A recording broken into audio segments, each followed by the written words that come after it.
Hola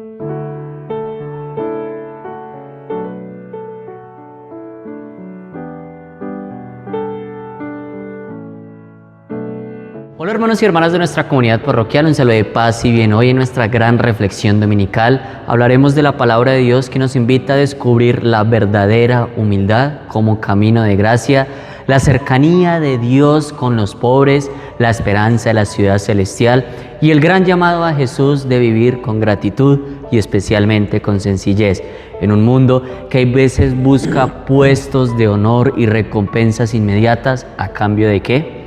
El Evangelio nos recuerda que la verdadera grandeza está en el servicio y el amor desinteresado. Para dar inicio a esta reflexión tenemos el honor de presentar a Fray Jair del Cristo Contreras, hermano de la Orden de los Franciscanos Menores Conventuales. Fray, bienvenido. Muchas gracias, Miguel. Paz y bien para todos. Fray, iniciando lo que es en la palabra de Dios, en el libro de los Eclesiásticos, escuchamos: Hijo, en tus asuntos procede con humildad y te querrán más que al hombre generoso. Fray, ¿por qué esta sabiduría bíblica presenta la humildad como un valor esencial, especialmente para agradar a Dios? Y hoy, ¿cómo podemos vivir lo que es esa gran humildad en nuestras relaciones, incluso en nuestras decisiones diarias? Bueno, la humildad es efectivamente uno de los grandes valores de la vida y sobre todo de los valores del creyente. El maestro invita precisamente al discípulo a vivir de la humildad, porque es gracias a ella que nosotros podemos descubrir también la presencia del otro y por lo tanto la presencia de Dios. Pero también es desde la humildad desde lo cual nosotros podemos abrirnos a la posibilidad de caminar con el otro, de crecer con el otro y ante todo de permitirnos ser también enseñados por el otro, instruidos por el otro, y en este caso no solamente las otras personas, sino también por el gran otro que es nuestro Dios. Por esa razón, la humildad es el principio fundamental de aquel que desea caminar con el Señor, porque también experimenta la necesidad de salir al encuentro de aquel que lo puede todo, que es el Señor. En el Salmo nos proclama: el Señor escucha a los pobres, no desprecia a sus cautivos. Fray, ¿por qué nos revela lo que es este Salmo sobre la cercanía de Dios con aquellos que sufren y sobre la justicia divina? Y hoy, ¿cómo nos invita a lo que es esta palabra de Dios en confiar en Dios en medio de las pruebas y estar atentos a quienes verdaderamente lo necesitan, nuestros hermanos, al más necesitado? Normalmente cuando estamos en la prueba, nosotros tendemos a pensar de que Dios se distancia de nosotros. Sin embargo, el Salmo nos invita precisamente a reconocer que Dios permanece siempre de nuestra parte y que por lo tanto nosotros debemos hacer solo un acto, que es el acto de confianza y ante todo invocar su presencia salvadora, su presencia misericordiosa. Nosotros como cristianos también estamos llamados a ello, a ser presencia de Dios en medio de los que sufren y por lo tanto acercarnos también a ellos, de modo que a través de nuestra presencia y a través de nuestras acciones en favor de ellos puedan experimentar la presencia salvadora de nuestro Salvador, de nuestro Dios y Señor Jesucristo. Fray, dices algo, el tema de la confianza. La confianza también quita el miedo. Y eso nos hará lo que es en la carta a los Hebreos, nos recuerda que no nos hemos acercado a un monte de miedo y temblor, sino al contrario, a una ciudad del Dios vivo, la Jerusalén celestial. Fray, ¿qué significa lo que es para nosotros esta imagen de Jerusalén celestial como un lugar de encuentro de Dios, de intimidad con Dios, de intimidad con los santos? Y hoy, ¿cómo nos invita lo que es esta visión a vivir nuestra fe con más esperanza y especialmente tener esa confianza en Dios para tener lo que es una posible vida eterna? Sí, la palabra que nos ofrece la carta a los Hebreos está contextualizada en la Epifanía de Dios. ¿Sí? Dios que se manifiesta en el Antiguo Testamento en el monte Sinaí, y allí el pueblo de Israel escuchó la voz de Dios en medio de truenos, relámpagos. Tanto fue el temor que tuvo el pueblo de escuchar la voz de Dios que incluso pidió a Moisés que hablara con Dios y que se convirtiese en el intermediario entre Dios y el pueblo. Sin embargo, en la revelación que se nos hace en Jesucristo el Señor, nosotros encontramos un Dios que es cercano, un Dios que es amor, un Dios que ante todo nos manifiesta la condición de hijos y por lo tanto nos invita a acercarnos a Él. Cuando el autor sagrado nos habla de que debemos nosotros ahora encontrarnos en la Jerusalén celeste y que a través de ella Dios se nos ofrece, se nos presenta, lo que nos está invitando ante todo es a vivir precisamente en esa confianza, en la confianza en el Dios manifestado por Jesucristo el Señor, y a partir de ello manifestarnos también como verdaderos hijos que tienen los ojos puestos en esta Jerusalén y por lo tanto reconocen en Jesús el verdadero camino para acceder a ella. Nosotros como cristianos también estamos movidos, estamos llamados a convertirnos en instrumentos para nuestros hermanos, para que también ellos puedan acceder a esta Jerusalén celeste. Y el modo de convertirnos en instrumentos es manifestando el rostro misericordioso del Dios manifestado en Jesucristo el Señor. Dios, Fray, también el tema de la confianza, pero hay veces la confianza nos puede jugar una mala pasada en el tema del empoderamiento, el querer tener mucho más poder. Y esto también nos habla lo que es el Evangelio el día de hoy de San Lucas. Nos enseña que Jesús, en el Evangelio, cuando te conviden a una boda, no te sientes en el puesto principal, más bien siéntate en el último lugar. Fray, ¿por qué Jesús utiliza lo que es la imagen de un banquete, especialmente un banquete, para hablar especialmente de una palabra muy sencilla, pero a la vez es muy grande, que es la humildad? Y cómo, porque estos pasos y qué pasos concretos nos recomienda dar en nuestra vida cotidiana para vivir esa sencillez sin buscar, hay veces, reconocimientos, ni aplausos, ni mucho menos esos grandes honores que hoy en día la gente busca.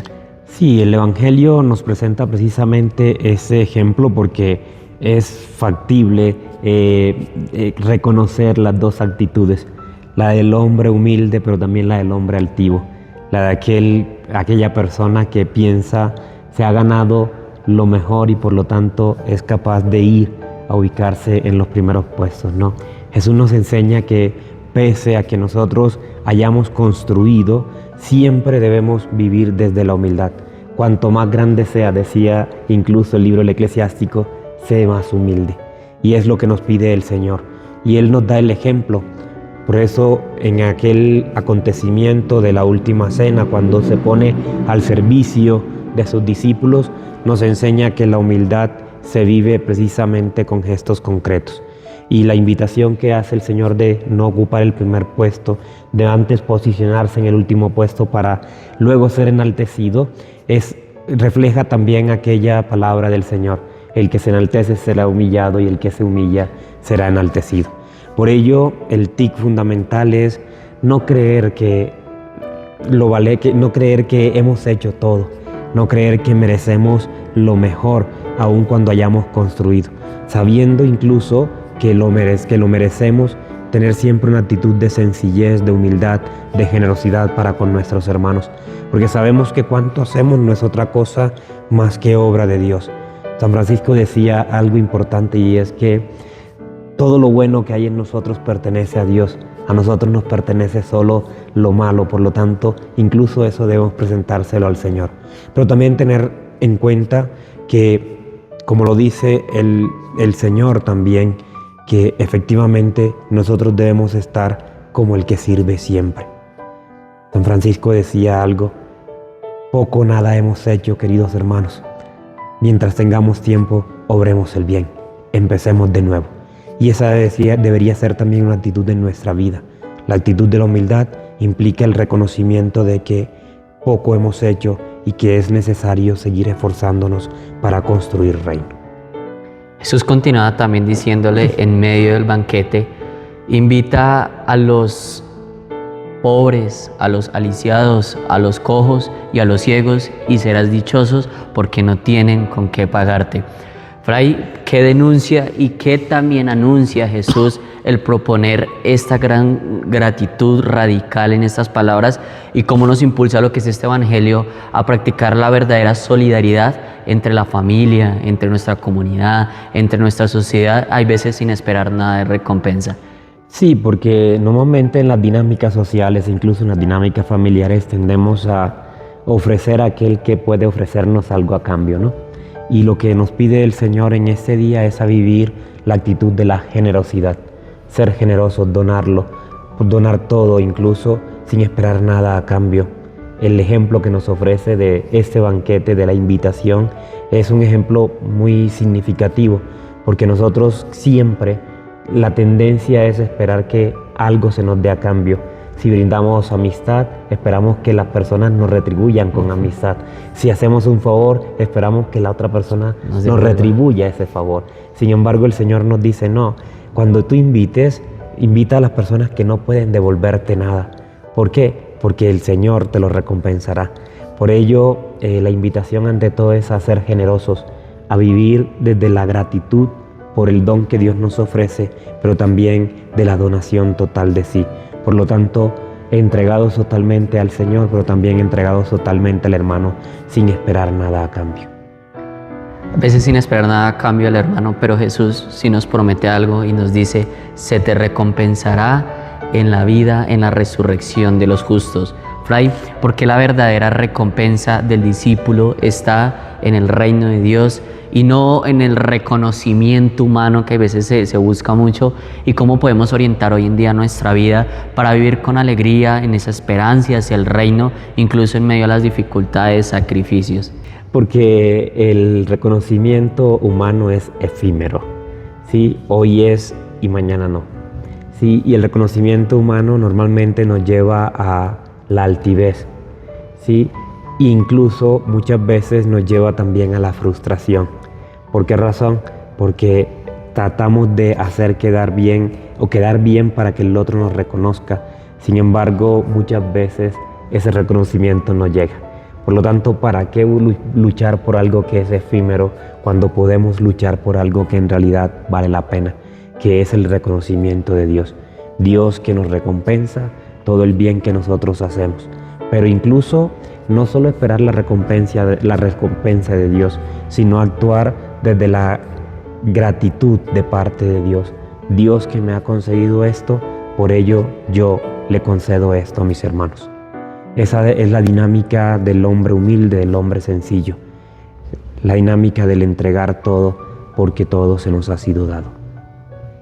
Fray, muchas gracias por acompañarnos una vez más, y ustedes, hermanos, muchas gracias por estar lo que es este domingo, que hemos visto que la humildad abre la puerta a la gracia, que Dios escucha siempre a los pobres y que la verdadera grandeza se encuentra en el servicio y la gratitud. Jesús nos recuerda que los últimos serán los primeros y que nuestra recompensa no está en los aplausos del mundo, sino en la alegría eterna junto a Él. Pidamos que el Señor, que esta semana nos conceda un corazón humilde, abierto al servicio y dispuesto a amar sin esperar nada a cambio. Que como comunidad podamos ser signo de un reino donde todos tienen un lugar en la mesa, especialmente los más pequeños y los olvidados. No olviden de compartir, activar la campanita, suscribirse. Fray, regalen lo que es esa palabra, esas palabras, para tener nuestro 22º domingo en el tiempo ordinario. Vivir, queridos hermanos, en la sencillez. Vivir, queridos hermanos, desde la gratuidad del Señor y ofrecerlo todo gratis, porque todo nos ha sido dado gratis. Paz y bien, feliz domingo en el Señor.